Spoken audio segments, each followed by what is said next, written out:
கடந்த அன்பும் உண்டு. அவருக்கு என்னுடைய நன்றிகள்.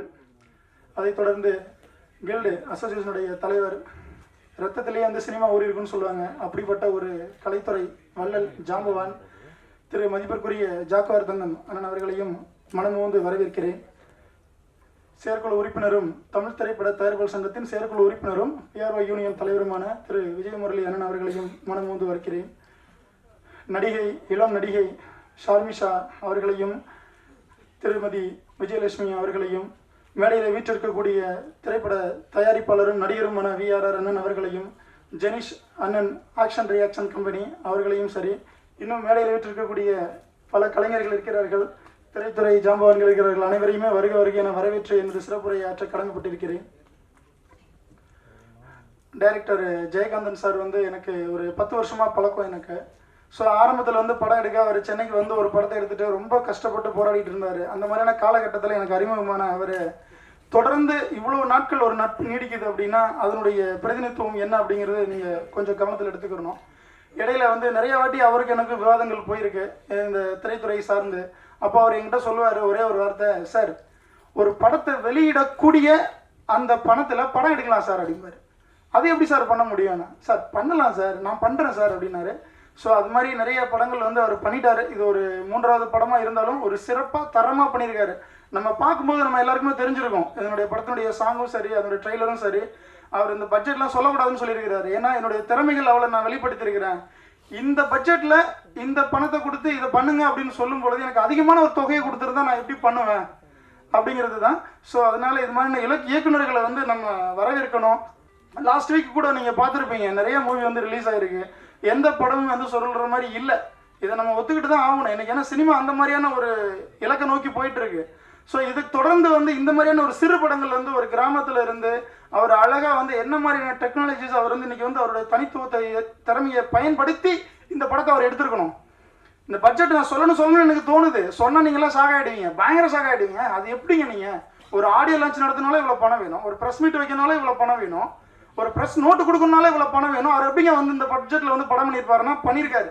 அதை தான் நம்ம ட்ரெய்லராகவும் ஆடியோவும் பார்த்துருக்கோம். ஸோ விரைவில் திரையிலேயே நம்ம பார்க்க போகிறோம். சிறு படங்களுக்கு தொடர்ந்து ஒத்துழைப்பு கொடுங்க.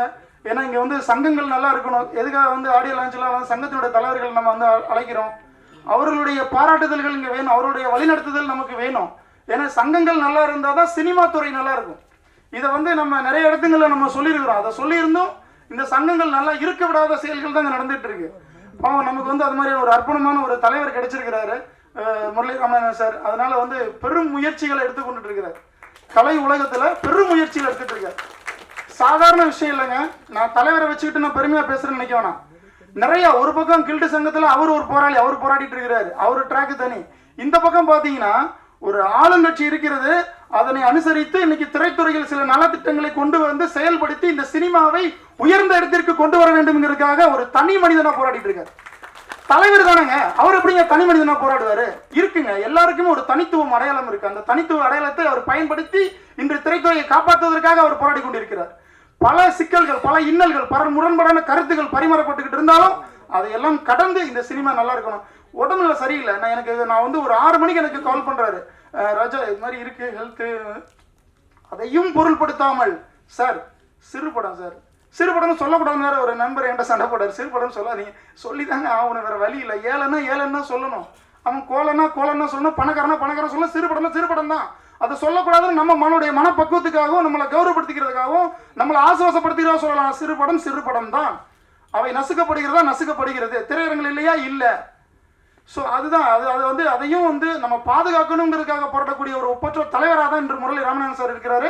அதனால தான் அவர் உடல்நிலையை கருத்தில் கொள்ளாமலும் இங்கு வருகை தந்து நம்மளை வாழ்த்துவதற்காக காத்துக் கொண்டிருக்கிறார். அவருக்கு என்னுடைய நெஞ்சார்ந்த நன்றிகளை தெரிவித்துக் கொள்கிறேன்.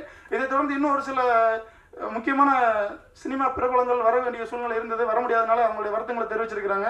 இந்த திரைப்படத்துக்கு நீங்கள் முழு ஒத்துழைப்பு கொடுக்கணும். இயக்குனர் ஜெயகாந்தன் மாதிரியான இயக்குநர்கள் நிறைய இந்த சினிமாவில் மறைஞ்சிருக்காங்க. அவங்களாம் வெளியில வரணும். அவங்களுக்கெல்லாம் ஒத்துழைப்பு கொடுங்க. இது மாதிரியான படங்களுக்கு வரவேற்பு கொடுங்க. நம்ம பெரிய படத்தை மட்டுமே தான் பார்த்துட்டு இருக்கோம். எனக்கு இந்த மீடியா மேல பெரிய வருத்தம் இருக்குங்க. இதுக்கு முன்னாடி ஒரு ப்ரீ ஷோ போச்சு, அதில் எவ்வளோ மீடியா வெளியில இருந்தாங்க, இப்போ எவ்வளோ பேர் இருக்காங்க? இல்லை, போயிட்டாங்க. ஏன்னா அங்கே ஃபேம் பார்க்குறாங்க, யார் ஆர்டிஸ்ட், பெரிய படம் எல்லாம் ஊத்திட்டு நிக்குது. எல்லாமே போயிடுச்சு. நீ சின்ன படங்கள் தானே தியேட்டரை காப்பாத்திட்டு இருக்கு.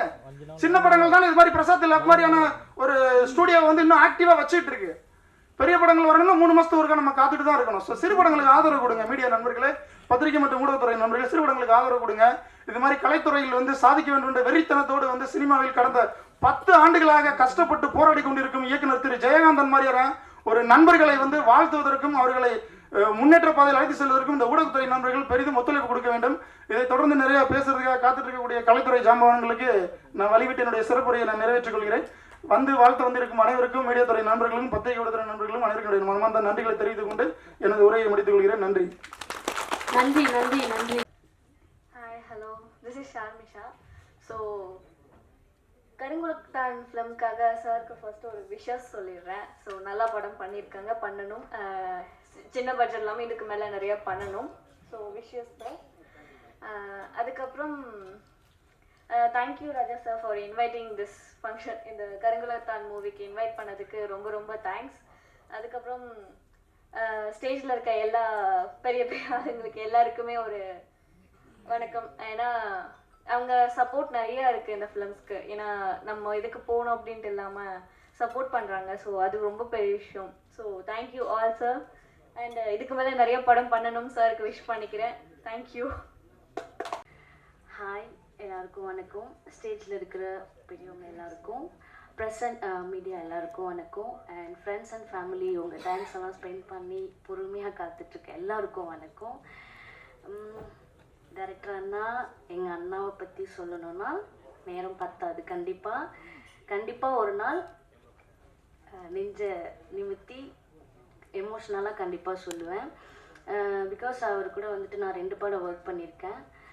அவருடைய ஹார்ட் ஒர்க், சின்சாரிட்டி, அவருடைய விடாமுயற்சி இதெல்லாம் வந்து நாங்கள் கூட இருக்கிறவங்க பார்த்துருக்கோம்.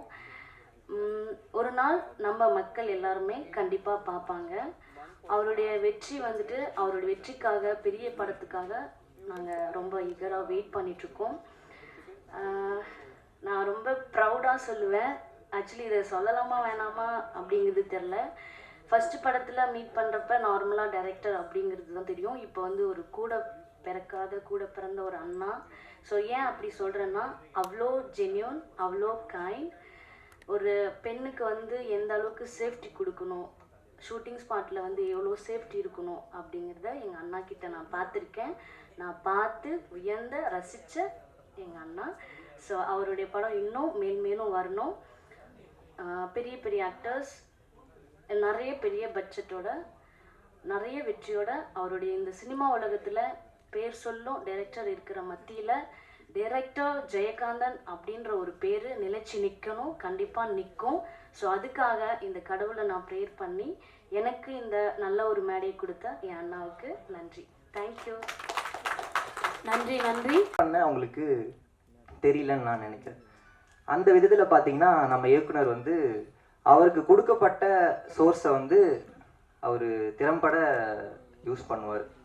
என்கிட்ட வந்து இவ்வளோதான் இருக்குன்னா அதை வச்சு என்னால் படம் பண்ண முடியும், இவ்வளோ தான் அதை வச்சு என்னால் படம் பண்ண முடியும் அப்படின்ற ஒன்று. இன்னொன்று கன்சிஸ்டன்சி. திறமையான அனைவரும் கன்சிஸ்டன்சி இல்லை அப்படின்ற பட்சத்தில் தோற்றுருவாங்க. ஆனால் திறமையே இல்லாதவங்க கூட கன்சிஸ்டன்சியோடு இருக்கும்போது ஒரு நாள் கண்டிப்பாக ஜெயிச்சிருவாங்க. திறமையை அவங்க வளர்த்துக்குவாங்க. ஸோ அந்த விதத்தில் தொடர்ச்சியாக முயற்சி பண்ணிட்டு இருக்கிறாரு. ஸோ நம்ம இயக்குனருக்கு சப்போர்ட் பண்ணுற எல்லாருக்கும் என்னுடைய மனமார்ந்த நன்றிகள். நீங்களும் மென்மேலும் சப்போர்ட் பண்ணுங்கள். அவருடைய இந்த படம் வெற்றி அடையணும், நாங்கள் நடித்த படம் வெற்றி அடையணும்னு நான் நம்புகிறேன். அவருடைய அடுத்த படத்துலையும் நான் தொடர்ச்சியாக நான் வந்து நடிக்கணும் அப்படின்னு இப்போவே ஆசைப்பட்டுக்கிறேன். தேங்க்யூ. நன்றி நன்றி கிளின்டன். அடுத்த இசை வெளியீட்டு விழாவிற்கு வருகை தந்த அனைவருக்கும் வணக்கம்.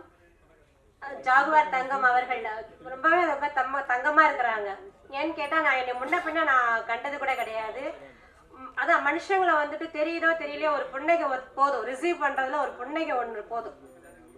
நம்ம வந்து பெரிய ஸ்டாரா தான் இருக்கணும், அவங்கள பார்த்தாதான் நம்ம இது பண்ணணும் அப்படிங்கிற ஒரு இதெல்லாம் பார்ஷியாலிட்டி சுத்தமா இங்க இருக்கிற யாருக்குமே அந்த மாதிரி ஒரு எண்ணமே கிடையாது. பார்த்துட்டேன் நான். அது மாதிரி என்னுடன் சகமாக எல்லாம் பணிபுரிந்த சக நடிகர்களுக்கும் நன்றி. ஏன்னா ஜெயகாந்தன் அவங்க இருக்கிறாங்க இல்லையா, அவங்க வந்து பாத்தீங்கன்னா இத்தனை மணிக்கு வாங்கன்னு சொன்னாங்க.